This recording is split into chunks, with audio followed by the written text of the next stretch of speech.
जय हिंद दोस्तों, welcome to ज्योतिर्मय। आज हमारे साथ सुभाष शर्मा जी हैं। हम आज इनसे सर से रिक्वेस्ट कर चुके हैं कि सर दोबारा से हमें थोड़ा नेहरू जी के ऊपर और ज्ञान दीजिए, क्योंकि पिछली बार वाले वीडियो के अंदर जिस तरीके के कमेंट्स आए और मेरे बहुत सारे जो पर्सनली मुझे जानते हैं या मेरे को व्हाट्सअप करते हैं, जो कुछ नंबर हमने नीचे भी दे रखे, तो उन्होंने भी कहा कि कुछ टॉपिक्स ऐसे हैं जिनके ऊपर डिस्कशन होना जरूरी है, क्योंकि एक नया आइडिया सर ने दिया कि किस तरीके से ब्रिटिशर्स ने एक बहुत ही ऑर्गेनाइज्ड मैनर में अपने एजेंट्स को ही, जब वो गए तो अपने एजेंट्स बिठा कर गए, तो और जो भी इनके अगेंस्ट आवाज उठाता उन्हें उठाकर वो बाहर कर देते। ओके, अब सर अपने वार्तिक टीवी के ऊपर बहुत अच्छे लेवल पर इन सब चीजों पर डिस्कशन करते हैं, लेकिन मेरे भी कुछ सवाल थे तो मैंने सर हमारे चैनल पर आकर भी थोड़ा बता दिया जाए, तो हमने वही रिक्वेस्ट करी। सर बहुत बहुत शुक्रिया, आपने जिस तरीके से हमारे को एक टाइम दिया, बहुत बहुत thank you sir, thank you.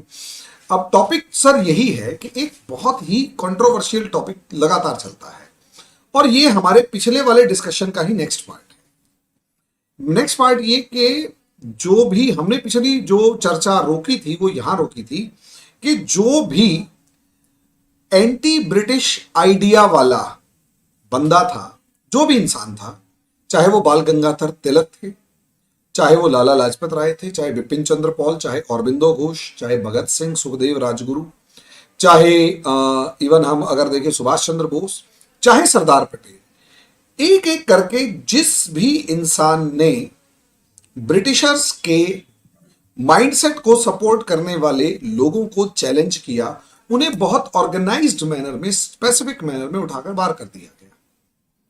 उनमें एक सरदार पटेल भी थे। सरदार पटेल जो कि मतलब कांग्रेस के ऊपर कहीं ज्यादा पकड़ रखते थे और बहुत ही अलग लेवल पर उनके आइडियाज भी थे, जो कि काफी ज्यादा मतलब एक स्पष्ट थे, क्लियर थे, थोड़ी सी उनमें बहुत सारे मामलों में कंफ्यूजन नहीं थी।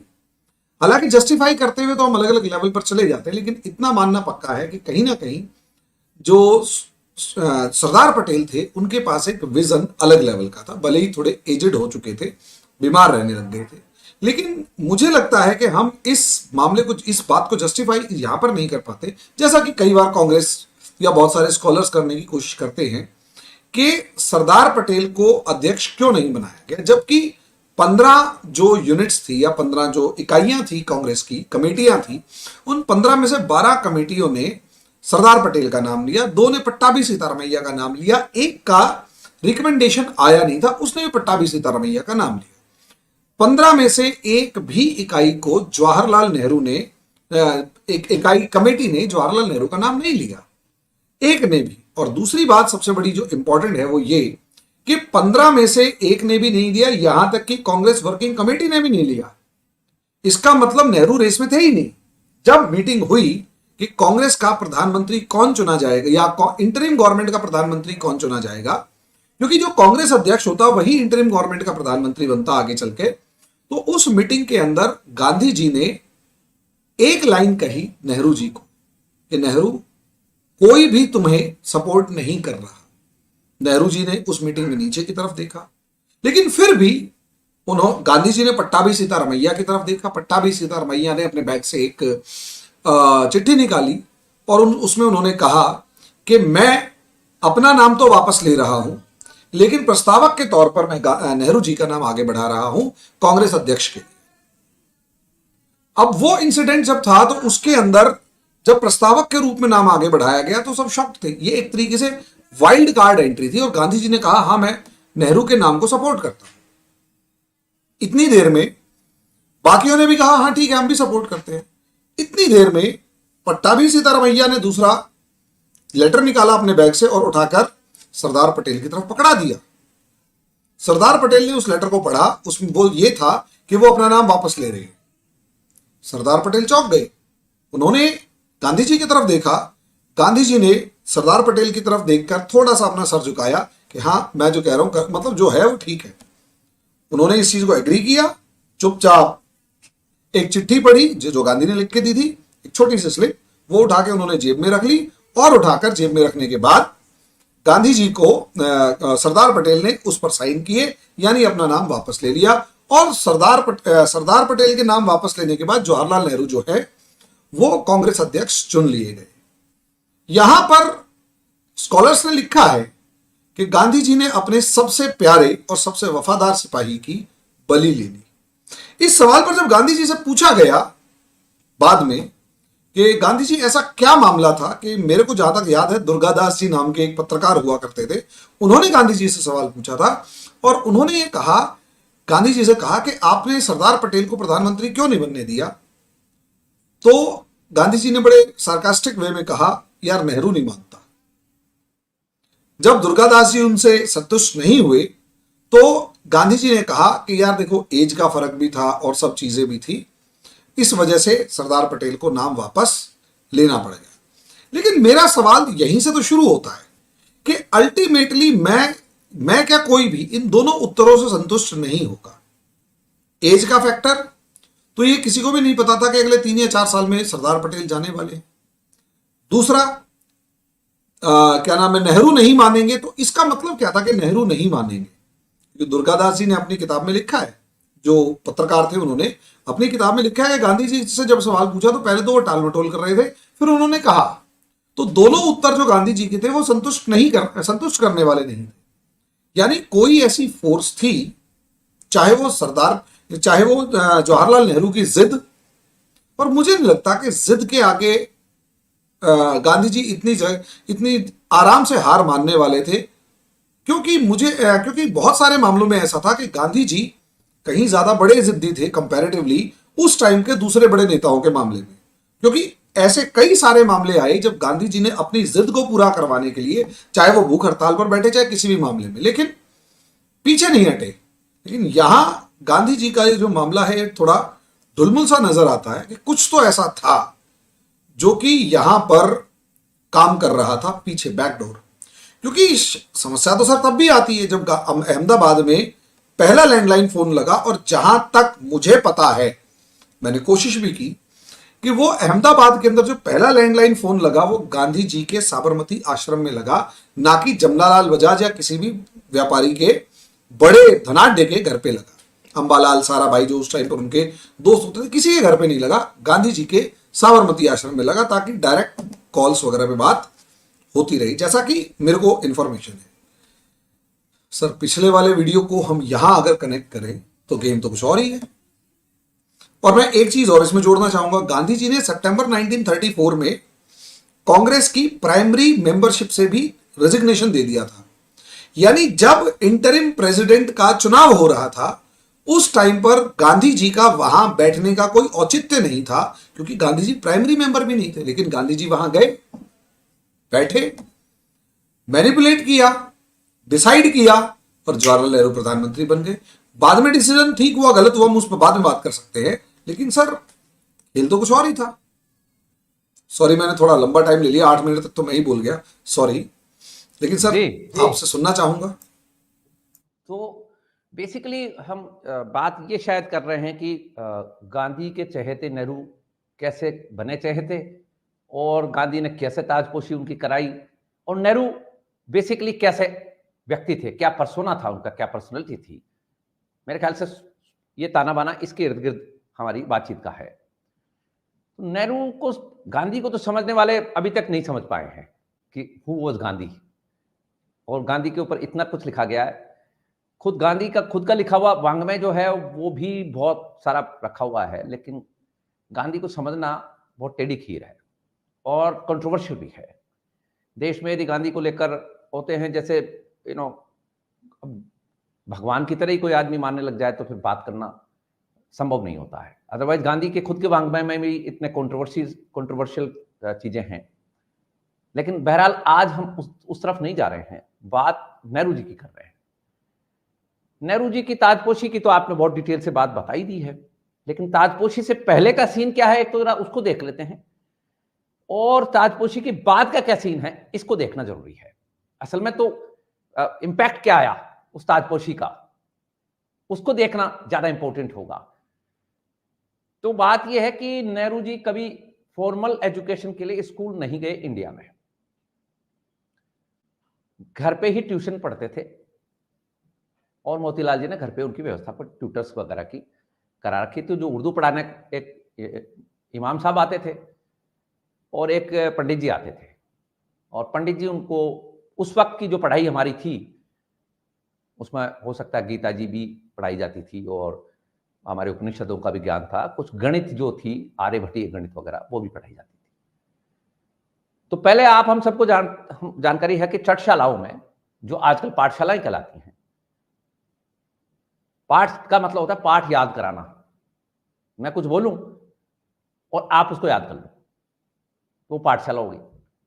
चटशाला जो थी उसमें प्रयोग वगैरह कराते थे बाकायदा, और एक अजीब अलग तरह का वो एक माहौल था। तो उस तरह की पाठशालाओं में तो नेहरू जी नहीं गए, और इंडिया में जो इंग्लिश स्कूलें थी उनमें भी नहीं गए, सीधे इंग्लैंड गए। ये एक मतलब एक्सपोजे है कि किसी स्कूल में गए ही नहीं। ये बहुत बड़ा आप खुलासा कर रहे हैं। नेहरू कभी स्कूल नहीं गए? नहीं, यहां इंडिया में। तो सर सीधे वो यूनिवर्सिटी ही गए या किसी स्कूल में गए वहां पर भी? वहां वहां स्कूल में गए। कौन से स्कूल स्कूल में में? नाम हो, नहीं अभी नहीं, याद मतलब है। कौन सी क्लास में, कौन से स्टैंडर्ड में? अब वो जूनियर कैम्ब्रिज हुआ करती थी उन दिनों, तो जूनियर कैम्ब्रिज क्वालिफाई करा के और उनको फिर सीनियर कैम्ब्रिज जो आजकल हायर सेकेंडरी कहलाती है उसमें फिर लेके गए और फिर कॉलेज में चले गए। फिर तो वो कैम्ब्रिज में चले गए थे, वहां तो फिर वो कई उनके चहेते बन गए। और सर मैं अब सरदार पटेल वाला इश्यू तो बाद में डिस्कस करेंगे। सॉरी, मैं ऐसा ही हूं, मैं क्या कर सकता हूं। मेरा एक क्वेश्चन अब यहां पर यह बनता है कि सर एक बंदा ना तो किसी भारत के स्कूल में गया, ना गली में गया, ना भारत के बच्चों के साथ खेला, ना भारत के बच्चों के साथ लगाव था, वो ब्रिटेन में पला बढ़ा, ब्रिटेन में सारी एजुकेशन ली, यानी बचपन से लेकर लगभग 22-25 साल की उम्र तक का जो टाइम पीरियड था वो ब्रिटेन में बीता। ये बंदा भारत आया। आ रहे हैं उसके आप ऊपर आ रहे हैं। क्या समझेगा भारत को, ये आपका बेसिक सवाल ये है शायद।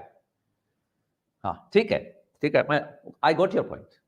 तो बेसिकली मौलिकता का अभाव उसी दिन से हो गया। वैसे मैं आपको बता दूं कि पढ़ाई का जो मसला आपने जब छेड़ ही दिया है, तो नेहरू गांधी फैमिली, मैं यहां मोहनदास करमचंद गांधी की फैमिली की बात नहीं कर रहा हूं, मैं नेहरू गांधी फैमिली, पंडित जवाहरलाल नेहरू की फैमिली की बात कर रहा हूं।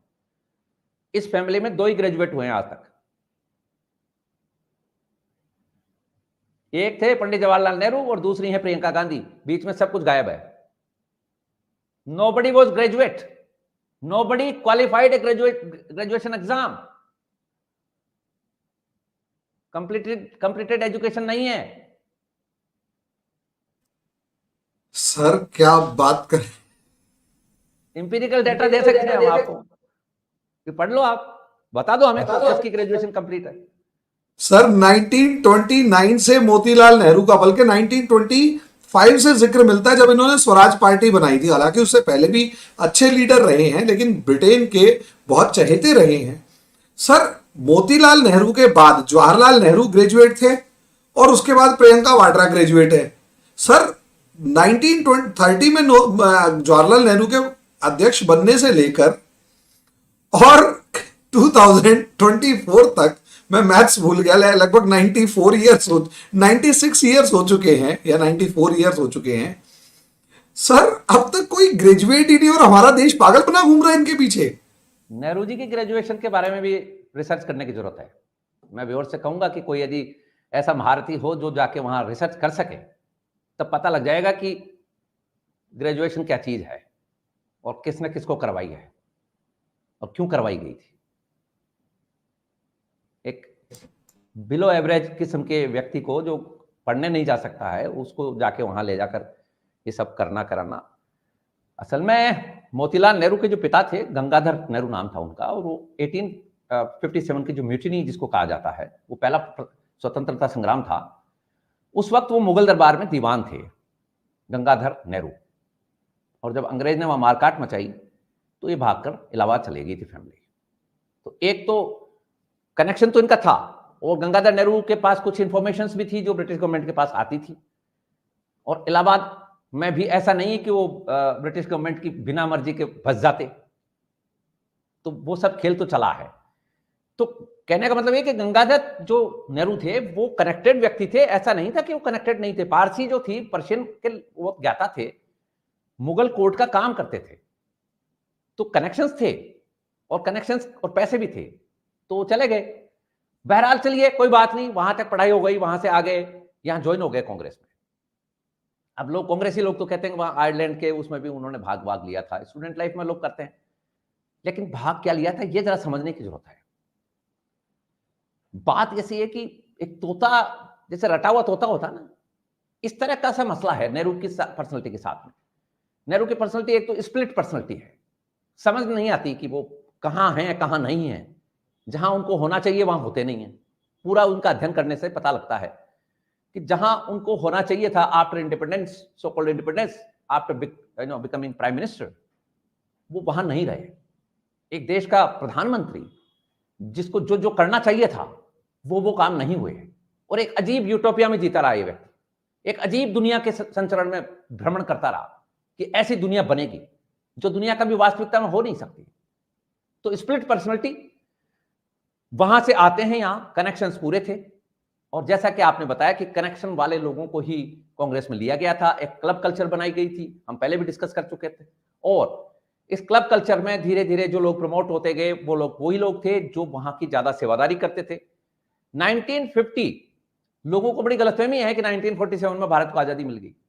1950 तक हमारा जो मोनार्क था, हमारा जो मालिक था, ब्रिटिश एम्परर जॉर्ज सिक्स था। जॉर्ज सिक्स जब हमारा मालिक था तो हमें इंडिपेंडेंस कहां से मिली? हमें जब सारे कागज यहां से भेजने पड़ते थे उनके पास अप्रूवल के लिए, जो कॉलोनियल देशों के कागज जाते थे, किसी को यदि गलतफहमी हो तो क्राउन फिल्म है, एक क्राउन सीरीज है एक नेटफ्लिक्स के ऊपर, वो देख ले, पता लग जाएगा कि वहां किस किस देश के कागज जाते थे उस वक्त।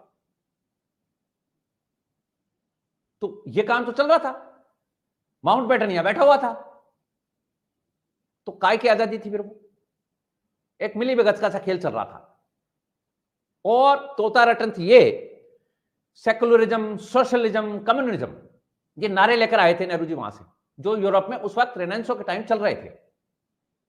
ये क्यों चल रहे थे कि यूरोप में औद्योगिक क्रांति हो चुकी थी, उसके बाद वहां लेबर का, और जो मोनार्क्स थे और जो लॉर्ड्स थे, जो ड्यूक्स थे, इनके बीच में काफी डिफरेंस था, काफी एक तनाव सा हो गया था, जीवन शैली में बड़ा एक तनाव था।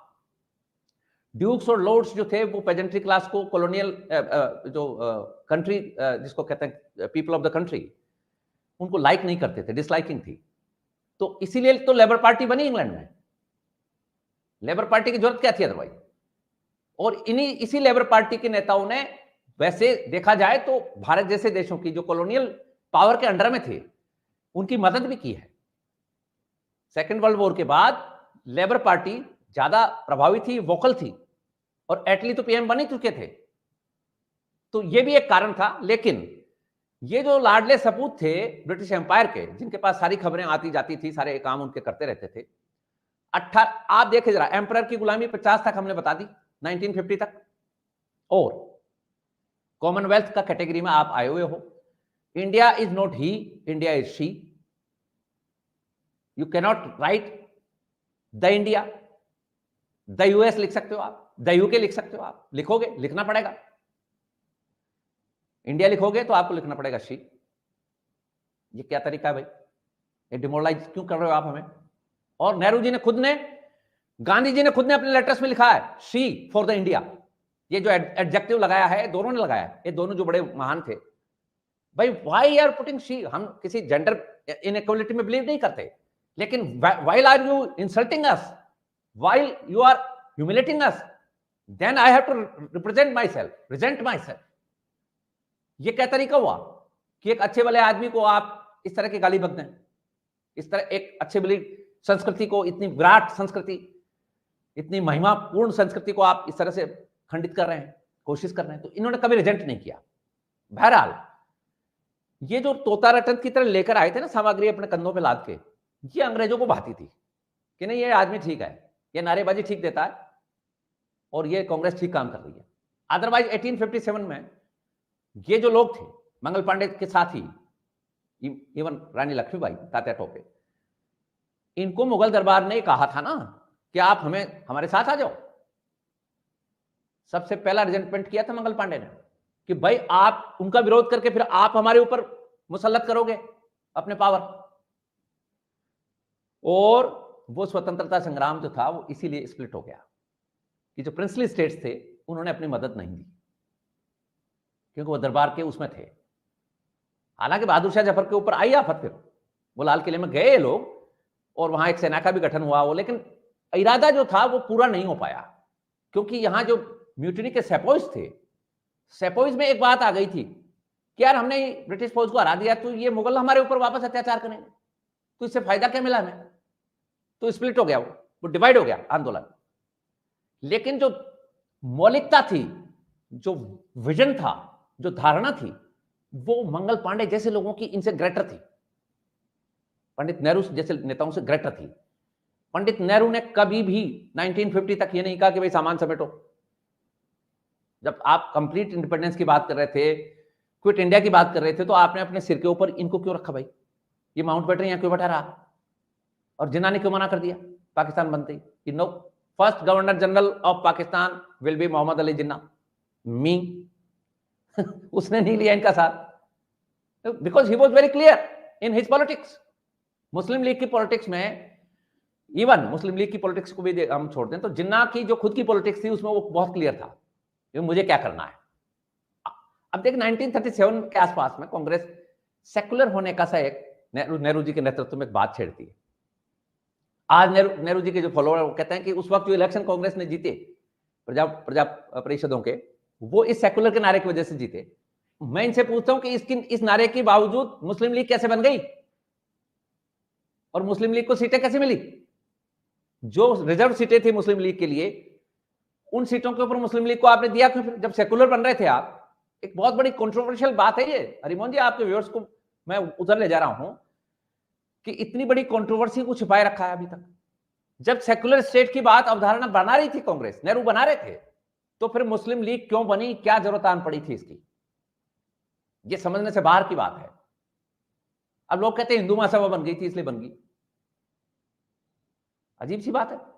हिंदू महासभा सर 1906 में मुस्लिम लीग बन गई है, उससे पहले वो क्या नाम है, वो सर सैयद अहमद खान 1888 के अंदर साफ कह चुके हैं कि Hindus and Muslims have conflicting interest.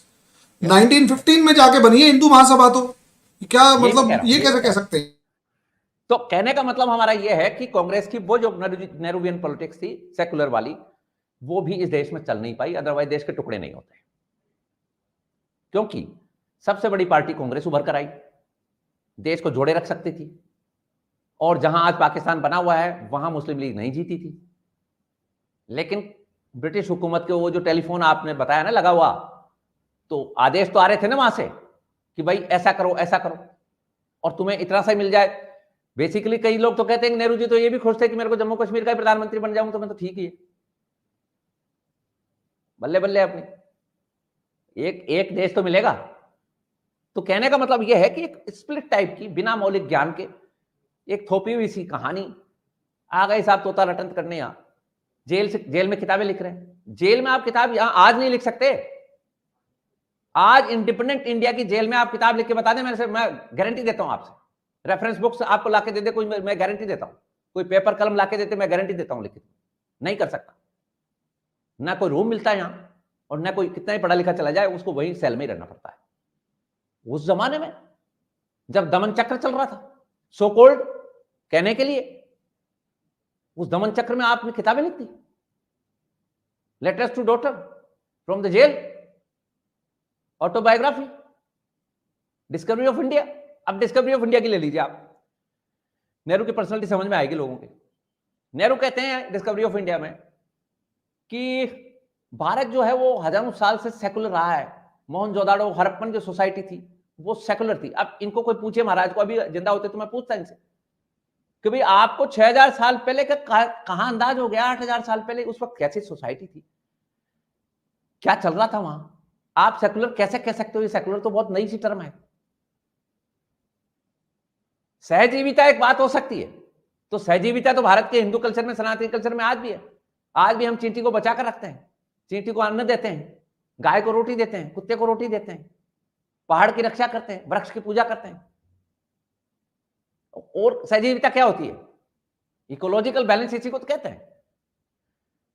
आप वहां लिखते हैं कि साहब हड़प्पन सोसाइटी, मोहनजोदाड़ो की सोसाइटी सेकुलर थी, इसलिए मैं कह रहा हूं कि सेकुलर बनो। अच्छा, आप सेकुलर बन गए आप, लेकिन खुद एक अजीब सी उसमें फंसे रहे। पूरी पूरी जिंदगी 75 साल के रहे नेहरू जी, पूरे 75 साल की उम्र तक नहीं समझ पाए कि उनको करना क्या है। His personality was like that. आप यूं देखिए कि एक एथिस्ट किसी लाइफस्टाइल में रहे, वो एग्नोस्टिक टाइप, और मन में एक कुंठा रखी, वो गांधी जी की भी थी। इवन मैं अब बात आगे बढ़ेगी तो वाजपेयी जी तक लाऊंगा इसको, जिनको स्टेट्समैन कहा जाता है। वाजपेयी जी का एक भाषण है जिसमें वो कहते हैं कि हम फ्रांसीसियों से हारे, हम अंग्रेजों से हारे, और वो बंगाल की खास तौर पर एक उनका भाषण है कि बंगाल में हम इसलिए हारे, मीर जाफर वाली जो बात है ना, जबकि वो बात ये थी कि मीर सादिक जो था वो बेईमान आदमी था, वो अत्याचारी था, उसने बंगाल की जनता के ऊपर अत्याचार कर रखा था। और मीर जाफर ये सेठ गुलाब चंद वगैरह के वजह से आए हुए लोग थे, ये राजस्थान के सेठ थे, ये मीर जाफर को लेकर आए थे कि भाई कम से कम अत्याचारों से तो बचाओ यार, ये अकाल पड़ा हुआ और ये आदमी अत्याचारी है। तो कहने का मतलब वाजपेयी जी कह रहे थे कि हम इसलिए हारे। अरे भाई, हराया गया था उसको, तो वो तो हमारी स्ट्रेटेजिक बात थी। दूसरी बात ये कि वो जातियों की बात करते हैं, नेहरू जी भी यही बात करते हैं, गांधी जी भी यही बात करते हैं, और वाजपेयी जी भी, कि हम जातियों में विभक्त थे, हम लड़ ही नहीं पाए। भाई, भारतीय दर्शन में, भारतीय पुरातन परंपरा में हमारी लड़ाकू कौमें जो थी वो अलग होती थी। जो किसानी कर रहा है, जो व्यापार कारोबार कर रहा है, उसको हथियार उठाने की जरूरत नहीं थी, उसके ऊपर हथियार चलाए नहीं जाते थे, ये युद्ध का नियम था। अश्वत्थामा ने महाभारत के युद्ध में सबसे पहली बार युद्ध के नियमों का उल्लंघन किया, और सुबह के अंधेरे में पांडवों के पुत्रों को, पांडव कुमारों को मार डाला। That was first violation in the history. इसके पहले कोई वॉयलेशन नहीं आता है। बाद में जब इस्लामिक आक्रांता आते हैं, इन्होंने वॉयलेशन ही वॉयलेशन किए, पेड़ों के आग लगाई, जंगल जला दिए गए, हाहाकार मचा दिया। सैनिक जो नहीं था उससे भी लड़ाई। हमारे कायदा ये था युद्धम देही, लेकिन हथियार उठा पहले। जो मेरे पास हथियार है वही तेरे पास होगा, यदि तेरे पास हथियार नहीं है तो मेरे पास भी नहीं होगा। ये तो खेल के भी नियम है, आज भी खेल के नियम है। अभी क्रिकेट का बैट होगा जब भी तो क्रिकेट खेलेगा आदमी। आप सामने उसको खड़ा कर दो और बॉलिंग शुरू कर दो, ये कौन सा तरीका हुआ? खेल का नियम है। युद्ध भी एक खेल था, इन्होंने आकर इसकी संरचना बदल दी। हम समझ नहीं पाए, हमारी सोसाइटी आज भी नहीं समझ पाई। आज भी हम धर्मयुद्ध की बात करते हैं, आज भी हम पीठ नहीं दिखाते। ये जो हाइफा है, जो अभी अडानी लिया है इजराइल में, हाइफा की लड़ाई में जोधपुर की सेना गई, मैसूर की सेना गई थी, हिंदू सेना, जोधपुर लांसर्स, ये गए, ये लड़ रहे थे वहां, और इधर से इस्लामिक फोर्सेस कर रही थी अपना प्रहार। तो अंग्रेजों ने कहा कि पीछे हट जाओ, तो जोधपुर वालों ने कहा कि नहीं, हम पीछे नहीं हटने वाले हैं, हम राजा राम के नाम पर लड़ाई लड़ते हैं, और हम छाती से लड़ाई लड़ते हैं। और अनेक नुकसान हुआ, लेकिन जीते। तो हमारा दर्शन आज भी वैसा ही है। नेहरू, गांधी और बाकी लीडर समझ नहीं पाए। वो हमेशा कोसते रहे अपनी कम्युनिटी को, हमारे ऊपर ही लांछन लगाते रहे कि तुम तो गरीब हो। नेहरू हमेशा कहते रहे कि हिंदुओं में जो डोगमा है, जो टैबूज हैं, ये गलत हैं, ये फलाना हड्डी मका है, धार्मिक मान्यताएं गलत हैं। In the last he rights in his will कि मेरे मरने पर मेरे जो संस्कार हैं, वो मेरे जो लास्ट राइट्स हैं, वो हिंदू संस्कार से नहीं किए जाएं। ही वॉज इतना एक मन में घृणा थी। वो घृणा कहां से आई? घृणा यहां से आती है कि आप जब कहीं जाते हैं और आपकी कल्चर से ज्यादा सुपर कल्चर आपको दिखती है, और आप अपने कल्चर से ही नफरत करने लग जाते हैं। कई लोगों को आपने देखा होगा अपने माँ बाप को परिचय नहीं कराते जब वो कई ऊंची सोसाइटी में जाते हैं, क्योंकि माँ बाप ने उस तरह के कपड़े नहीं पहन रखे, उस तरह की लैंग्वेज नहीं आती, तो परिचय नहीं कराते। बहुत सारे ऐसे किस्से हैं। अपने रिश्तेदारों को परिचय नहीं कराते कि मेरे मामा जी हैं, ये मेरे ताऊ जी हैं। शर्म आती है उनको। ये कि ये स्थिति नेताओं की थी। ये यूरोप का जो वैभव देख रहे थे ना, इनको लग रहा था कि हम तो बहुत ही नीच हैं, हम तो गए गुजरे, हमारे पास तो कुछ था ही नहीं, हमारी रीति रिवाज तो कुछ ही नहीं। जबकि इस दुनिया की सबसे बेस्ट साइंटिफिक प्रूवन जो कल्चर है, वो सनातनी कल्चर इनकी लेगेसी में थी, लेकिन ये उसको भूल बैठे। होता क्या है, हरिमोहन जी, एक प्रेमचंद की कहानी का एक प्रोटोगोनिस्ट जो है, जो नायक है उस कहानी का, वो कहानी यूं शुरू होती है कि एक स्कूल में दो बच्चे पढ़ रहे हैं, मतलब बच्चे तो खूब हैं लेकिन दो दोस्त हैं। एक बेटा है जिसका बाप सामंत है, यानी जागीरदार है बड़ा, और एक गरीब परिवार से आता है, लेकिन वो बातें बहुत नेगेटिव करता है, हमेशा सामंतों के राजाओं को गालियां बकता है, व्यवस्था को गाली बकता है। गरीब का बच्चा कि तुम लोगों ने हमारा शोषण किया है, तुम बहुत बदमाश हो, तुमने हमारी जमीनें हड़पी हैं, हमारे साथ ये किया, हमारी बहू बेटियों को लूटा है, किया है। ठीक है, राजा का लड़का था, सुनता रहता था, वो हंसता रहता था कि भाई ठीक है यार, किया होगा, मैंने तो नहीं किया, मैं तेरे साथ पढ़ रहा हूँ, अब तू गालियां बक रहा है तो बकता रहे। लेकिन वो उस लाड भी करता था उसको, गरीब के बच्चे को साथ रखता था। छुट्टियां आई तो छुट्टियों में सामंत के बच्चे ने, जागीरदार के बच्चे ने इस गरीब के बच्चे को कहा कि तू मेरे गांव चलना चाहता है, मेरे यहाँ रहेगा, ये छुट्टियों में क्या करेगा? तो उसने कहा यार मैं तो गांव जाऊंगा, मजदूरी करूंगा, अब तू कह रहा है तो मैं तेरे साथ चलूंगा। तो साथ चला गया। तो राजा जी का बेटा था, तो फर्स्ट क्लास का जो डिब्बा था उसमें कूपा उसको रिजर्व हुआ और ट्रेन में बैठ गए। प्रेमचंद यह लिखते हैं कि ट्रेन चली तो जैसा कि उत्तर प्रदेश बिहार में होता है, जनता आके घुस जाती है बिना टिकट के भी, कई बार आज भी देखने को मिल जाता है। और हुआ ये कि फर्स्ट क्लास के डिब्बे में भी लोग घुसे आए। अब ये दोनों दोस्त मजे करते हुए जा रहे थे, रिजर्वेशन का कूपा था, दोनों के पास खूब जगह थी, आलीशान काम हो रहा था, लेकिन अब गरीब घुस गए उसमें, बदबू आ रही है पसीने की, बीड़ी पी रहे हैं, कोई तगारी ले रखा है, किसी ने पाउडर ले रखा है। राजा के बेटे ने, सामंत के बेटे ने कुछ नहीं कहा उनको, लेकिन यहां ये प्रोटोगोनिस्ट जो है कहानी का, ये राजा बन जाता है, ये राजा का बेटा बन जाता है, और ये राजकुमार बनकर उनको लताड़ता है, उनकी क्लास ले लेता है। तुम गरीब गुरगे यहां कैसे घुसे, तुम्हारी हिम्मत कैसे हुई, ये तो फर्स्ट क्लास का डिब्बा है। जबकि वो पहले कहता था कि लोग फर्स्ट क्लास में यात्राएं करते हैं, खून चूसते हैं, अब जब खुद को मिला तो ये हाल है। यही कहानी इन लोगों के साथ हुई है। ये सारे प्रोटोगोनिस्ट जो थे ये वहां गए तो ये वहां राजा बन गए, ये अपनी जनता को भूल गए, अपनी जनता के दुख दर्द भूल गए, अपनी संस्कृति का जो असीम उदात्त जो एक महत्व था उसको भूल गए, उन सारी कहानियों को भूल गए। मैं माफी चाहूंगा, आपकी बातों में मैं इतना खो गया कि हम 32 मिनट तक ये डिस्कस कर रहे हैं कि प्रोटोगोनिस्ट थे। हमारा क्वेश्चन था कि वो जो पार्ट है हम एक बार उसके ऊपर डिस्कशन कर लेते हैं कि अ, जो गांधी ने गेम खेला, नेहरू को प्रधानमंत्री या पटेल साहब को अध्यक्ष ना बनने देना, एक बार उसके ऊपर थोड़ा सा अगर हम आ जाए, मैं मानता हूँ थोड़ा सा कट शॉर्ट करना पड़ेगा क्योंकि थोड़ा सा हमारी टाइम की बाध्यता है, वरना हम अगले वीडियो में डिस्कस कर लेंगे। सर, आप इतना अच्छा समझा रहे हैं कि मेरे को बोलने का मन ही नहीं किया, मैं सुनता रहा। नहीं ठीक है, आपने वो जो बात हुई थी ना, कि वो तो बात आपने बहुत अपने प्राइमरी उसमें वक्तव्य में ही जो है क्लियर कर दी कि भाई कौन किससे मिला हुआ था।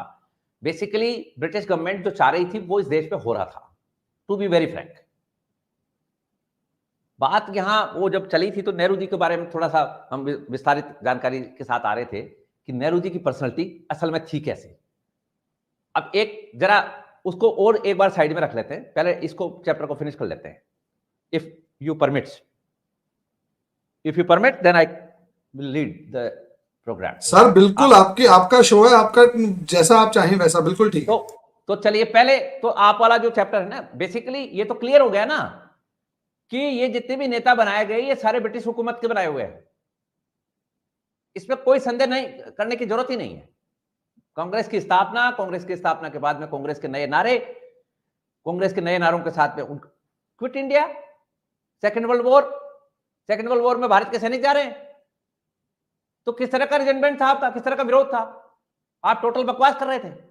भैया आपको साफ कहना चाहिए था कि हम मरने कटने के लिए नहीं जाएंगे आपके साथ। एक तरफ आप क्विट इंडिया की बात कर रहे थे, दूसरी तरफ आप हमारे सैनिकों को भेज रहे हो कि ब्रिटिश हुकूमत पूरी दुनिया में चलती रहे। ये कौन सी बात है? अजीब कंट्रोवर्सी है। फर्स्ट वर्ल्ड वॉर के बाद जब ये कैलिफेट ढह गई थी टर्की वाली, तब गांधी जी उनका साथ दे रहे थे, इधर ब्रिटिश के साथ भी मिले हुए थे। अजीब सा एक कंट्रोल, जिसको कहते हैं ना अमेरिका जैसे होता है ना कि लड़ता रहता है, इसको भी लड़ाओ उसको भी लड़ाओ, ब्रिटिश हुकूमत भी यही कर रही थी। बड़ी बड़ी ताकतें हमेशा यही करती हैं। गवर्नमेंट्स, सरकारें जो हैं, चाहे राजा की हो, बादशाह की हो, वो यही काम करती है। इसके इंटेलिजेंस जो होते हैं, इंटेलिजेंस का काम यही होता है। इंटेलिजेंस का काम होता है कि किसको कहां भिड़ाना है, किसको कहां लड़ाना है। और बिना इंटेलिजेंस के, चाणक्य के जमाने में भी इंटेलिजेंस थी, चाणक्य ने भी अर्थशास्त्र में पूरा शास्त्र लिख दिया इसके ऊपर कि किस तरह की जासूसी हो सकती है, किस तरह की जासूसी करना चाहिए, और जासूस क्या क्या करते हैं, सरकारों को बचाने में जासूसों का कितना रोल होता है। ये तब भी हो रहा था, आज भी हो रहा है।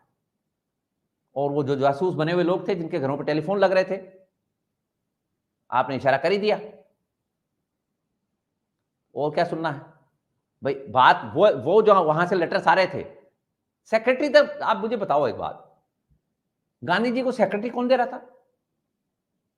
सेक्रेटरी हुकूमत की तरफ से आती थी, जवान जवान लड़कियां आती थी। महादेव देसाई उनके एक पर्सनल सेक्रेटरी होते थे। भाई आप जरा यूं सोचो ना इसको, कि एक व्यक्ति को इतनी फैसिलिटी मिल रही थी, कहां से मिल रही थी, कौन दे रहा था? नेताजी सुभाष चंद्र बोस को जब वो यहां से उनको जाना पड़ गया, तो जर्मनी तो था जिसने वहां काउंसलेट दिया, पूरा भवन दिया, पीए दिए, स्टाफ दिया, पूरी ताकत दी, गाड़ी दी, घोड़े दिए, और बाद में जापान ने दी। बिना ताकत के, बिना राज सत्ता के संरक्षण के आप क्या कर सकते थे? कुछ नहीं। और उस वक्त भारत में कांग्रेस को बाद तक, ये जो फौज है ना, जिसके ऊपर आज तक कांग्रेस बिलीव नहीं करती है, इसका कारण क्या है पता है आपको? पता ये करना चाहिए कि उस वक्त की फौज जो थी, ब्रिटिश की फौज थी। नेताजी वाली फौज तो अलग हो गई थी। ब्रिटिश फौज जो थी वो कांग्रेस को मानती नहीं थी, वो ब्रिटिशर्स को ही मानती थी। आज भी मैं, with due regards to our army, to our navy, to our air force, मैं पूरी क्षमा याचना के साथ कहना चाहूंगा, लेकिन मैं कहना चाहता हूं कि आज भी पूरा सिस्टम ब्रिटिश हुकूमत का सिस्टम है हमारी आर्मी सेटअप में। उसी तरह का ड्रेसअप, उसी तरह का बातचीत, उसी तरह का मैनरिज्म, उसी तरह का एक पूरा का पूरा फील। तो उस जमाने में सिंबल्स भी ब्रिटिश के जमाने के हैं, और अभी बिल्कुल नेवी का तो सिंबल ब्रिटिश जमाने का जो क्रॉस था वो अभी मोदी जी अब ने हटाया, चेंज करवाया है। अब हटाया। तो वही ला रहा हूं मैं, कि उस जमाने में फौज कांग्रेस को, मैं सही बात तो बता दूं आपको, तो शब्द था फटीचर, ये फटीचर झोला छाप, ये था हाल।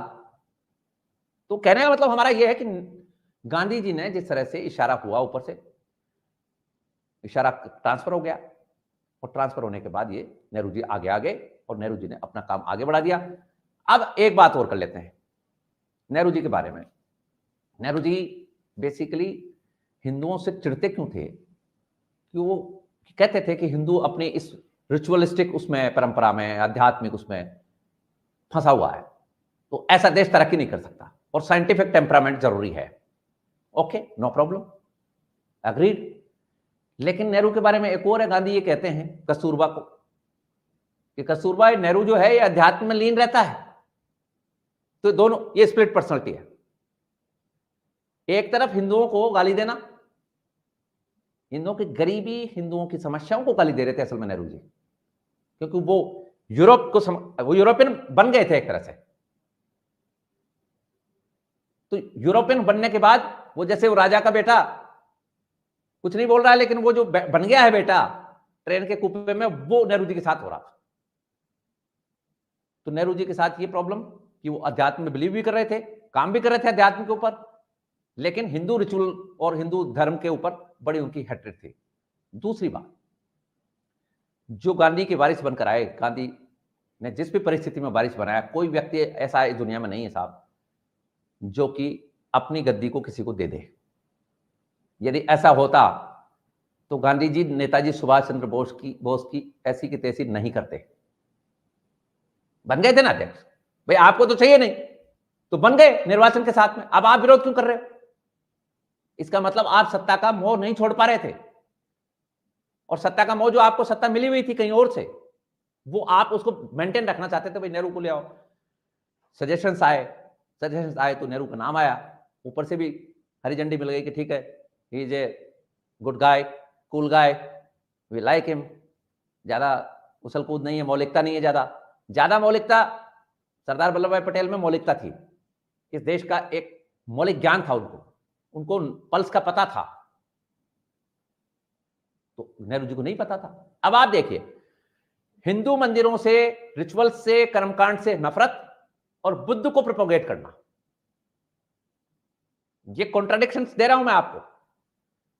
महात्मा बुद्ध, हमारे हिंदू सनातनी संस्कृति के जितने भी देवी देवता हो सकते हैं उनमें बुद्ध भी हैं, हम तो बुद्धावतार भी कहते हैं। केवल बुद्ध को प्रोपोगेट क्यों किया उन्होंने? इसके ऊपर भी रिसर्च होनी चाहिए। और खास तौर पर एक और बात मैं व्यूअर्स के लिए छोड़ना चाहता हूं यहां, कि विक्रम संवत की बजाय नेहरू जी ने शक संवत किसके कहने पर लागू किया? सरकारी कामकाज में आज भी हम शक संवत का उपयोग क्यों कर रहे हैं? ब्रिटिश गवर्नमेंट नहीं चाहती है कि 2024 के पहले का संवत आप लिख लो, क्योंकि आप हमसे पिछड़े हुए हो, इसलिए आप शक संवत लिखो। That was the conspiracy. वो हमारी गरिमा को, हमारी संस्कृति को, हमारे पुनरुत्थान को देखना ही नहीं चाहते उस वक्त। अब आज तो हमें खुद ही लग गए हमारी लाइन पे। अब एक कॉन्ट्रडिक्शन हो रहा है, साइंटिफिक टेम्परामेंट वाला आदमी महात्मा बुद्ध के पंचशील को क्यों अपना रहा है? क्या ऐसा था उसमें पंचशील जो कि डिस्टोर्टेड था? ना चाइना ने पकड़ा दिया किसी के कहने पर ऊपर से, और ये पकड़ के झुंझुना ले आए। रशियन फोर्सेज को दबाने के लिए चाइना को उस वक्त उकसाया जा रहा था, चाइना को साथ लिया जा रहा था, उसमें विश्व की पूरी ताकत लगी हुई थी। नेहरू जी उस चक्कर में आ गए। एक तरफ आप नॉन अलाइंड हो, दूसरी तरफ आप चाइना की गोद में जाके बैठ रहे हो, पंचशील का प्रिंसिपल ला रहे हो। और पंचशील का जिसने प्रिंसिपल दिया, कबूतर उड़ाए, उसी ने बाद में 1962 में आपको ठोका, और बुरी तरह से ठोका। ये इनके कॉन्ट्राडिक्शंस हैं। साइंटिफिक टेम्परामेंट की बात करते हैं, सिवा नकल के, उस सिलेबस के जो आपने, अब ये मैं कहूंगा तो भी बुरा लगेगा आप सब लोगों को, ये जो फोर्स तैयार किया आपने आईआईटीज में, समझ लीजिए जो भी चल रहा है इस वक्त, ये लेबर ही तो तैयार किया आपने उन लोगों के लिए, विकसित देशों के लिए। एक इन्वेंशन नेहरू अपने पूरे जीवन काल में दे पाएगा भारत में? एक इन्वेंशन। तब तो मैं मानता कि नेहरू वो जो scientific temperament person, scientific humanity. एक भी इन्वेंशन नहीं हुआ सिवाय इसके कि वो जो चाहते थे।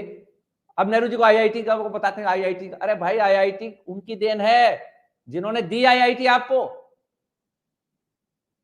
सारे व्यूअर्स जानते हैं इस बात को। हरिमोहन जी आप अच्छी तरह से वाकिफ हैं, मेरे को दोबारा बताने की जरूरत नहीं है कि भारत की जो 4 आईआईटी शुरुआत की थी किन देशों ने दी थी आपको? वो क्यों दी थी? सस्ता लेबर है। चाइना में क्यों आए सारा इंडस्ट्रियल रिवॉल्यूशन? सस्ता लेबर था। आपको भी आईआईटी इसलिए दी जा रही थी, सारी टीम तो वहां से आई, प्रोफेसर वहां से आए, उन्होंने एस्टैब्लिश की, पैसा उनका लगा। अब आप कहते हो हम साइंटिफिक टेम्परामेंट के आदमी थे, एक इन्वेंशन तो करा लेते। यह है कुल मिला के कहानी इनकी। जी सर थैंक यू, जिस तरीके से आपने पूरी के पूरे सिनेरियो को जड़ को निकाल कर रख दिया कि असलियत में उस टाइम पर खेल क्या चल रहा था। और ये चीज हम एक्सपेक्ट भी नहीं कर सकते थे कि यार वो एक अलग ही लेवल की गेम थी। हम तो इवेंट की बात कर रहे थे, आपने पूरा प्रोसेस डिस्कस करके रख दिया, उसकी आइडियोलॉजी और से लेकर मतलब इसे कहते हैं ना कि डीएनए तक डिस्कस करके रख दिया। खैर सर आपका बहुत बहुत शुक्रिया जिस तरीके से आपने हमें समझाया, thank you very much sir. और हम ये अपने दर्शकों से यही डिस्कस करना चाहेंगे कि सर का जो चैनल है वार्तिक टीवी, उसको सब्सक्राइब करें, लाइक करें, शेयर करें। VARTIC वार्तिक टीवी, स्पेलिंग ध्यान से कर देना, कंफ्यूजन नहीं होनी चाहिए। और हमारा चैनल ज्योतिर्मय है, उसे को आप लाइक करें, सब्सक्राइब करें, शेयर करें, बेल आइकन जरूर दबाएं। अभी के लिए इतना ही, धन्यवाद सर, बहुत बहुत शुक्रिया, थैंक यू। आपको बहुत बहुत धन्यवाद हरिमोहन जी, और आपके व्यूअर्स को बहुत बहुत धन्यवाद, आभार, शुभकामनाएं।